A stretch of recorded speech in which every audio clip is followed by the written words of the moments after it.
ये कहानी है उदयपुर नाम के एक छोटे से गांव की, जहां रामू और श्यामू नाम के दो भाई रहते थे। बूढ़े बाबा, जिनका नाम धर्मपाल था, उन्होंने अपने बेटे रामू को आवाज़ दी। रामू ने अपनी आंखें मलते हुए कहा, बाबा थोड़ी देर और सोने दो ना। रात भर लकड़ियां काटी है, कमर टूट रही है। बेटा समझ तो रहा हूँ, पर घर में अनाज का एक दाना नहीं है। तुम्हारे माँ को भी बुखार है और पैसे भी खत्म हो चुके हैं। छोटे भाई शामू को भी जंगल जाना होगा। रामू ने अपने छोटे भाई शामू को जगाया। दोनों भाई तैयार होकर जंगल की ओर चल पड़े। जंगल में पहुंचकर उन्होंने पेड़ काटने शुरू किए। दोपहर तक उन्होंने काफ़ी लकड़ियां काट ली थी।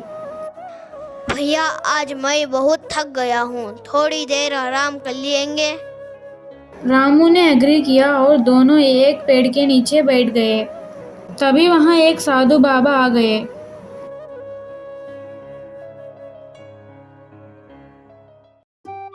उन्होंने उनसे पूछा, बेटा बहुत प्यास लगी है, थोड़ा पानी पिला सकते हो क्या? तुम पानी पिलोगे तो हम क्या पिएंगे? भाई ऐसे नहीं करते, हमें जरूरतमंदों की मदद करनी चाहिए। ये बात सही है, पिताजी ने हमें सबकी मदद करने की सीख दी है। चलो माफ़ी मांगो बाबा से। बाबा जी मुझे माफ कर दीजिए, मुझसे गलती हो गई। आप पानी पीजिए। रामू ने बाबा को पानी पिलाया। बाबा इसे माफ कर दीजिए, ये भोला है। कोई बात नहीं बेटा, मैंने तुम्हें माफ़ किया। ऐसे ही सबकी मदद करना। इतना बोलकर साधु बाबा वहां से चले गए। कुछ देर बाद दोनों ने लकड़ियां काटना शुरू कर दिया। शाम को जब वो वापस जा रहे थे तो उन्हें रास्ते में एक लकड़ी का ढेर मिला। भैया यहाँ लकड़ियाँ का ढेर है, चलो इसे भी ले चलते हैं। नहीं भाई, ये और किसी की है। ऐसे किसी का सामान लेना चोरी है, और चोरी हमें नहीं करनी चाहिए। अपनी मेहनत से पैसा कमाना चाहिए। ये लकड़ी किसकी भी होगी, वह इंसान यही कहीं आसपास होगा। तभी उन्हें सामने से एक आदमी आता हुआ दिखाई दिया। देखो शायद ये उनकी हो सकती है। भाई ये लकड़ियाँ आपकी है? भैया ये लकड़ियाँ हम पास वाले मार्केट में बेच के थोड़ा बहुत पैसा कमा सकते हैं। रामू और श्यामू मान गए और वह इंसान चला गया। वह उन्हें सेठ धनीराम के पास ले गया, जो एक बहुत बड़े लकड़ियों का व्यापार था। वहाँ उन्हें लकड़ियों के बहुत अच्छे दाम मिले। उन पैसों से उन्होंने घर का सामान और माँ के लिए दवाइयाँ खरीदी और खुश होकर घर चले गए। भैया आज तो अच्छी कमाई हो गई, आपसे हम रोज सेठ के पास ही लकड़ियाँ बेचेंगे। हाँ तुमने ठीक कहा। देखा अगर वो लकड़ियाँ उठा लेते तो सेठ के बारे में पता नहीं चलता, तो हमें इन लकड़ियों का अच्छे दाम नहीं मिलते। हाँ भैया तुम ठीक कहते हो। अगले दिन सुबह फिर वो जंगल की ओर निकल गए। अब से वो रोज लकड़ियाँ काटते सेठ धनीराम के पास ही बेचते थे। कुछ देर बाद वह थककर एक पेड़ के नीचे आराम करने के लिए बैठ गया। अचानक उन्हें कुछ आवाज़ें सुनाई दी।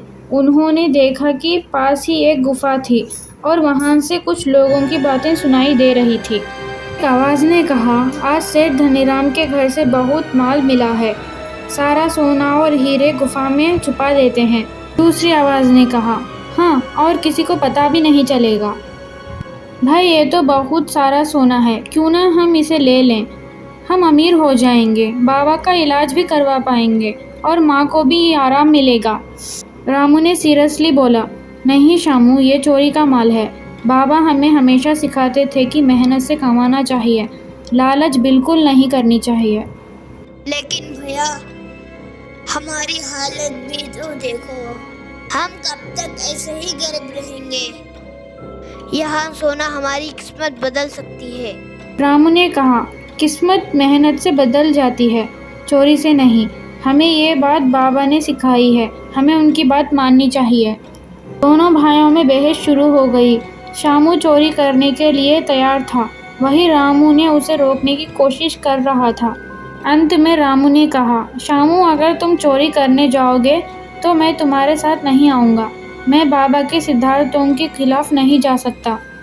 शामू ने गुस्से में बोला, ठीक है, तुम मत आओ, मैं अकेले ही जाऊंगा और अपनी किस्मत बदलूंगा।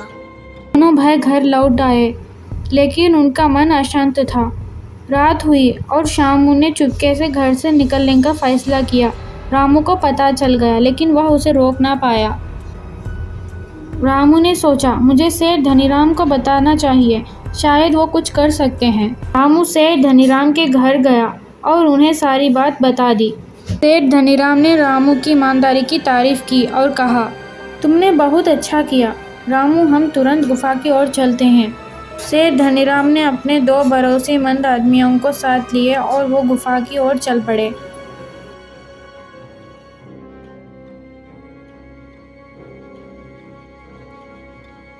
शामू सोने की थाली लेकर बाहर निकल रहा था।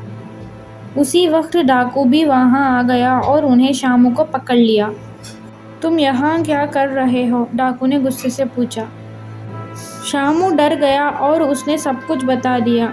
डाकू ने उसे मारने की धमकी दी। तभी रामू और सेठ धनीराम वहां पहुंच गए। धनीराम ने डाकुओं को लड़कर और उनके आदमियों ने उसे लड़ाई करनी शुरू कर दी। लड़ाई में डाकू हार गया और उन्हें पकड़ लिया गया। शामू ने रामू से माफी मांगी और बोला, भैया मैंने गलती कर दी, लालच में आकर मैंने अपनी बुद्धि को खो दिया।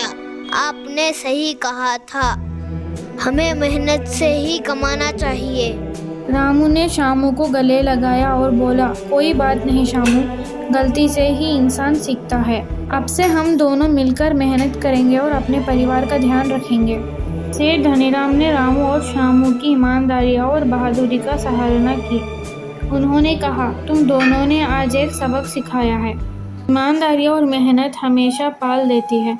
मैं तुम दोनों को अपने यहाँ रखना चाहता हूँ। तुम मेरे साथ रहोगे और अच्छा पैसा कमाओगे। रामू और शामू ने बहुत खुश हुए। उन्होंने सेठ धनीराम को धन्यवाद किया और उनके साथ काम करने के लिए तैयार हो गए। उन्होंने अपनी मेहनत और ईमानदारी से सेठ धनीराम का विश्वास जीत लिया और वो अपने अच्छे पद पर पहुंच गए।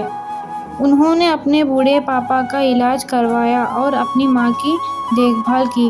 उनका परिवार खुशहाल हो गया। शामू ने भी लालच छोड़ दी और मेहनत से काम करने लगा। एक दिन जब रामू और शामू अपने घर वापस जा रहे थे, उन्होंने देखा कि उनके पापा धर्मपाल उनकी इंतज़ार कर रहे थे। धर्मपाल ने कहा, मेरे बेटों, आज तुम दोनों ने मेरा सर गर्व कर दिया। तुमने साबित कर दिया कि ईमानदारी और मेहनत से सब कुछ हासिल किया जा सकता है। लालच हमेशा दुख देती है, जबकि मेहनत सुख देती है। बाबा, आपकी सीख हमेशा हमारे दिल में रहेगी। हम हमेशा आपकी बातों का पालन करेंगे। इस कहानी से हमें यह शिक्षा मिलती है कि लालच कभी भी सुख नहीं दे सकती। बिना मेहनत के और ईमानदारी के ज़िंदगी में सफलता नहीं मिलती। अगर तुम मेहनत से काम करोगे तो तुम्हारी जीत होगी।